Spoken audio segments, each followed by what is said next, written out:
Okay, if you need to remove the bearing from the inside of a skate wheel, so like this is showing you my super duty nasty skates that I used outdoor recently.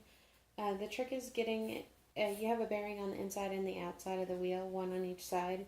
So it's the trick of getting it on the axle to the right amount that it'll catch it but not hold it.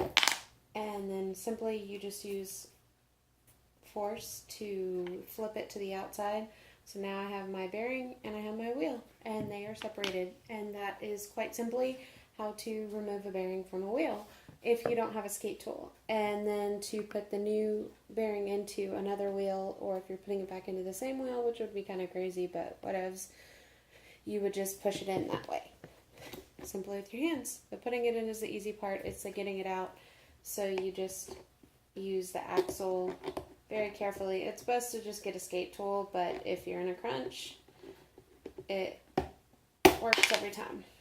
There you go.